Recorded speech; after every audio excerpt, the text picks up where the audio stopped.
Ninguém levantou a voz naquela sala.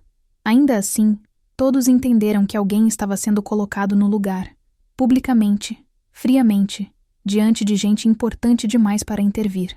A reunião seguiu como se aquilo fosse normal, como se humilhar alguém em nome de performance fosse só parte do jogo corporativo. Para quem estava de fora, parecia apenas mais um ajuste de rota. Para quem foi o alvo, foi o tipo de momento que não gera resposta imediata, só memória. E decisões silenciosas.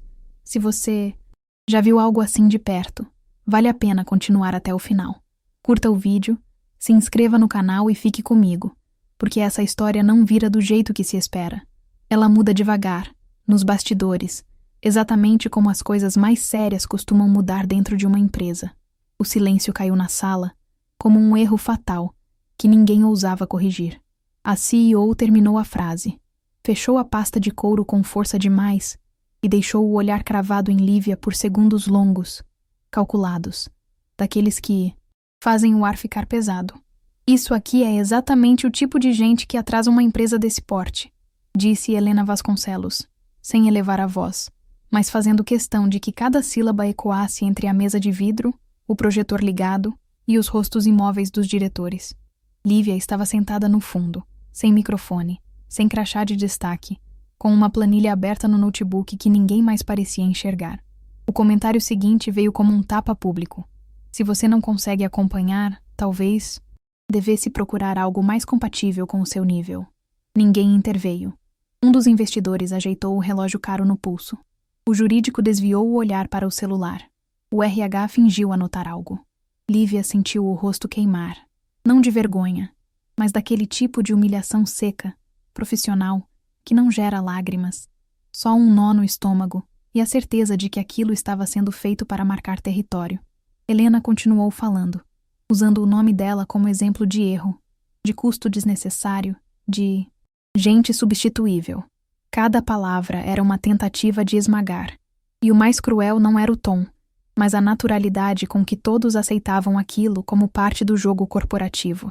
Era uma execução simbólica, em horário comercial, registrada em ata. Quando a reunião foi encerrada, ninguém se aproximou. Não houve aquele constrangimento educado de quem pede desculpa pelo clima. As cadeiras deslizaram, os notebooks fecharam, os cargos mais altos saíram primeiro, como manda a hierarquia invisível. Lívia permaneceu sentada por alguns segundos, olhando para a própria tela, enquanto o som distante do ar-condicionado parecia alto demais. Um gerente passou por ela e murmurou algo como: "Não leva pro pessoal", a frase mais covarde já criada pelo mundo corporativo. No corredor de vidro, ela sentiu os olhares atravessados, alguns de pena, outros de alívio por não serem o alvo da vez. O e-mail chegou antes mesmo de ela alcançar sua mesa. Uma mensagem curta do RH pedindo que ela revisasse sua postura profissional e estivesse disponível para uma conversa no fim do dia. Nenhuma menção ao ataque público, nenhuma linha sobre respeito, só procedimento, só protocolo. Do lado de fora daquela sala, Helena já ria com 2 diretores, confiante, dona do espaço, como se tivesse acabado de reafirmar quem manda ali. O que ninguém percebeu naquele momento, e isso só fica claro quando se observa de fora, com distância e tempo, é que aquela humilhação não foi o fim de algo pequeno. Foi o início de uma implosão silenciosa. Porque algumas pessoas não reagem no calor do constrangimento. Elas anotam, elas observam, e elas esperam o momento certo para lembrar a todos quem realmente deveria estar sentado na cabeceira da mesa. Algumas horas antes daquela reunião, Lívia já estava na empresa desde cedo, como fazia quase todos os dias, chegando antes do café terminar de passar na copa do 12º andar. Para quem observava de fora, ela era só mais uma analista administrativa sem equipe, sem sala própria, sem agenda cheia de reuniões estratégicas. Cuidava de relatórios que ninguém gostava de fazer. Conciliava números que só eram lembrados quando davam errado. E organizava documentos que sustentavam decisões milionárias, mesmo que seu nome nunca aparecesse nos créditos. Usava roupas neutras, sempre um pouco abaixo do padrão de ostentação do prédio, e carregava uma mochila simples, dessas que passam despercebidas em corredores cheios de ternos caros. Sua rotina era marcada por pedidos urgentes enviados sem por favor, por cobranças fora do horário e por aquele tipo de cobrança implícita que não vira e-mail, só expectativa. Ela conhecia o som específico do elevador quando vinha um diretor, sabia identificar o humor da empresa pelo volume das conversas na copa e reconhecia o medo coletivo sempre que o nome de Helena surgia em alguma thread interna. O curioso é que ninguém nunca questionava por que Lívia tinha acesso a tantos sistemas diferentes, ou por que seu crachá abria portas que, teoricamente, não faziam sentido para alguém do administrativo. Ninguém questiona o que parece pequeno demais para importar. O que poucos percebiam é que Lívia observava tudo com uma atenção quase desconfortável, como quem assiste a uma peça sabendo o final, mas esperando o momento exato de levantar da cadeira. Ela sabia quem puxava os relatórios para maquiar resultados antes das reuniões trimestrais, quem alterava prazos de contratos no limite do aceitável e quem assinava documentos sem ler, confiando cegamente na palavra da presidência. A empresa que levava o sobrenome de sua família havia se transformado em algo frio, distante e barulhento, muito diferente das histórias que o pai contava sobre os primeiros anos, quando ainda conhecia o nome dos funcionários do chão de fábrica. Depois da morte dele, Lívia escolheu ficar ali, invisível, enquanto Helena assumia o comando com discursos sobre eficiência e cortes necessários. Aquela posição discreta não era fraqueza, era escolha. Era ali, longe do topo, que ela conseguia sentir o impacto real das decisões tomadas na cobertura do prédio. Naquela manhã, antes da reunião, ela já tinha separado alguns e-mails, printado acessos suspeitos e anotado horários que não batiam. Não por paranoia, mas por hábito. Porque quando você aprende cedo que o poder gosta de se esconder atrás de planilhas, você também aprende que tudo deixa rastro. E aquele dia, mesmo antes da humilhação, já cheirava a erro. Helena Vasconcelos era o tipo de executiva que o mercado adorava exaltar em palestras e capas de revista, sempre descrita como firme, incansável e sem apego a sentimentalismos. Dentro da empresa, porém, o retrato era outro. Helena governava pelo medo calculado, não pelo respeito. Andava pelos corredores com passos rápidos, salto ecoando como aviso prévio, e falava pouco com quem não pudesse lhe devolver algo em status, informação ou obediência absoluta. Tinha o hábito de interromper pessoas no meio de frases, de corrigir subordinados em público e de transformar reuniões em arenas silenciosas onde só sobrevivia quem concordasse. Seu olhar raramente piscava quando contrariada, e havia sempre um meio sorriso torto quando alguém era exposto diante dos demais. Os diretores sabiam. Quem cruzasse Helena não durava muito. Demissões eram feitas sem conversa, desligamentos anunciados como reestruturação estratégica, e o RH funcionava mais como o braço jurídico do medo do que como apoio humano. O conselho, distante e confortável, preferia não enxergar. Os resultados financeiros maquiados mantinham as ações estáveis, e isso bastava. Helena se tornou intocável, não porque era impecável, mas porque ninguém queria ser o próximo exemplo negativo em um slide de PowerPoint. A cultura que se formou sob o comando dela era silenciosamente cruel. As pessoas falavam baixo nos corredores, evitavam registrar opiniões por escrito e aprendiam rápido a nunca discordar em grupo. Reuniões começavam com tensão no ar, como se todos esperassem uma execução simbólica, e terminavam com decisões que ninguém ousava questionar depois. O mérito era substituído por lealdade cega, e erros estratégicos eram empurrados para os níveis mais baixos da hierarquia. Foi nesse ambiente que a humilhação de Lívia aconteceu, não como exceção, mas como ritual. Helena precisava reafirmar domínio diante de investidores naquele dia, mostrar pulso firme, provar que estava no controle absoluto. Escolheu Lívia porque ela representava tudo que Helena desprezava: silêncio, observação, ausência de vaidade. O que Helena não sabia, e ninguém ali parecia saber, é que aquele tipo de liderança deixa cicatrizes que não somem quando o gráfico sobe. E pior, deixa registros, padrões, decisões assinadas e e-mails enviados em cópia errada. Enquanto Helena se sentia mais poderosa a cada medo instaurado, Lívia começava a perceber que o castelo era sustentado por uma estrutura muito mais frágil do que aparentava. Bastava alguém puxar o fio. Certo, depois da reunião, o dia seguiu com aquela normalidade artificial típica de empresas grandes quando algo errado acontece, e ninguém quer ser o primeiro a admitir. As pessoas voltaram às mesas, o barulho dos teclados retomou o ritmo, e os chats internos começaram a ferver com mensagens atravessadas, sempre privadas, nunca nos canais oficiais. Lívia sentou no lugar dela como se nada tivesse acontecido, mas por dentro, o clima era outro. Ela sentia aquela mistura de alerta e lucidez, que só aparece quando algo finalmente quebra. O e-mail do RH pedindo a conversa, no fim do expediente, ficou aberto na tela por horas, sem resposta. Em vez disso, ela começou a acessar históricos que já conhecia bem demais. Logs de aprovação, versões antigas de contratos, relatórios que haviam sido ajustados minutos antes de reuniões com investidores. Cada clique trazia a confirmação de que a humilhação não tinha sido um desvio de conduta, mas parte de um padrão maior. O mais inquietante era perceber o quanto tudo estava mal documentado, confiando demais na autoridade de Helena e de poucos diretores fiéis. À medida que o relógio avançava, ligações urgentes cruzavam os andares. Decisões eram tomadas às pressas, e ninguém parecia notar que a pessoa sentada no administrativo sabia exatamente onde estavam os pontos fracos daquela operação inteira. No meio da tarde, a notícia começou a circular de forma fragmentada. Helena havia autorizado uma movimentação estratégica grande demais para ser feita, sem validação do conselho completo. Um acordo, desses que mudam o rumo da empresa, tinha sido acelerado para fechar ainda naquele dia.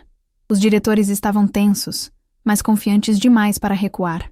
Lívia acompanhava tudo à distância, lendo mensagens que não eram destinadas a ela, mas que chegavam porque alguém, em algum momento, decidiu que ela dava conta desses sistemas. O detalhe ignorado por todos era simples e devastador. Aquele contrato violava cláusulas antigas, assinadas anos antes, que davam poder direto aos acionistas majoritários em decisões daquele porte. Cláusulas que o pai de Lívia fizera questão de proteger. Ela chegou a sinalizar, de forma discreta, que algo não batia. Foi ignorada novamente. Um gerente respondeu com um "depois vemos isso", e seguiu adiante. O erro não foi falta de aviso, foi arrogância. Helena queria mostrar força ao mercado antes do fechamento do dia e estava disposta a atropelar qualquer protocolo. Enquanto isso, Lívia salvava cópias, organizava datas e observava o relógio correr contra todos, menos contra ela. No fim da tarde, a atmosfera no prédio mudou de forma quase palpável. Já não era só tensão, era pressa misturada com negação. Helena circulava entre salas de reunião como uma general em dia de guerra, exigindo confirmações, pressionando assinaturas digitais, ignorando qualquer alerta que soasse como dúvida. O acordo precisava ser fechado antes do fechamento da bolsa, e isso virou mantra. Ninguém queria ser o responsável por atrasar a jogada do ano. O jurídico tentou levantar um ponto sobre governança. Foi cortado com um "isso já foi validado". O financeiro engoliu seco e seguiu ajustando números. O conselho, informado apenas do que Helena decidiu mostrar, confiava demais na própria distância. Lívia assistia a tudo como quem vê um acidente em câmera lenta, consciente de que aquela decisão não só feria cláusulas antigas, como expunha a empresa a um risco que ninguém ali parecia preparado para assumir. Ela tinha em mãos provas suficientes para interromper aquilo, mas escolheu o silêncio estratégico. Àquela altura, não se tratava mais de evitar o erro, e sim de revelar quem estava disposto a ignorar limites quando acreditava estar acima deles. Cada aprovação registrada, cada e-mail de ok, cada assinatura apressada era mais uma peça se encaixando no que viria a seguir. Quando o contrato finalmente foi fechado, houve um breve clima de vitória forçada. Alguns diretores sorriram, outros respiraram aliviados. E Helena se permitiu um comentário irônico sobre coragem corporativa. Mas a sensação durou pouco. Minutos depois, começaram as primeiras ligações truncadas, perguntas mal formuladas, Pedidos de confirmação que não deveriam existir se tudo estivesse sob controle. Um assessor do conselho questionou por que a Assembleia Extraordinária prevista em estatuto não havia sido convocada. O jurídico começou a revisar documentos com mais atenção do que antes. O pânico não chegou de uma vez. Ele se infiltrou. Lívia, calma demais para quem tinha acabado de ser humilhada horas antes, recebeu uma convocação inesperada. Uma reunião de emergência com membros do conselho e acionistas-chave, marcada para aquela mesma noite. O e-mail vinha com tom neutro, mas o subtexto era claro. Algo estava errado, e alguém precisava responder. Pela primeira vez naquele dia, Helena demonstrou irritação genuína, não encenada. Não era mais controle. Era medo de que alguém tivesse enxergado além da narrativa que ela construiu com tanto cuidado. E nesse ponto, já era tarde demais para voltar atrás. A assembleia daquela noite não parecia uma reunião comum. Parecia um velório corporativo mal disfarçado. A sala do conselho, geralmente silenciosa e protocolar, estava cheia demais, com gente em pé, celulares vibrando sem parar e copos de água intocados sobre a mesa. Helena entrou tentando manter a postura, mas já não tinha o mesmo brilho seguro da manhã. O sorriso ensaiado falhava nos cantos da boca. Quando Lívia foi chamada a sentar, houve um ruído baixo de surpresa, quase imperceptível, como se alguém tivesse colocado uma peça errada no tabuleiro. Helena lançou um olhar rápido, carregado de desprezo mal contido, claramente incomodada com a presença de alguém que poucas horas antes havia descartado em público. O presidente do conselho iniciou a conversa com frases genéricas sobre governança e risco, até que Lívia foi convidada a explicar alguns pontos técnicos. Foi ali que a sala mudou de temperatura. Sem elevar a voz, ela começou a expor datas, cláusulas, acessos, decisões tomadas fora de alçada e e-mails ignorados. Cada frase era precisa, documentada, impossível de desmentir.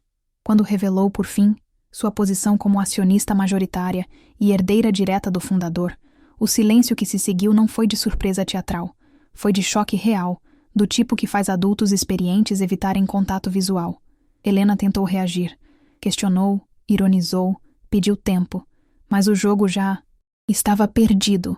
Os mesmos diretores que horas antes concordavam com tudo, agora folheavam documentos como se procurassem uma saída de emergência.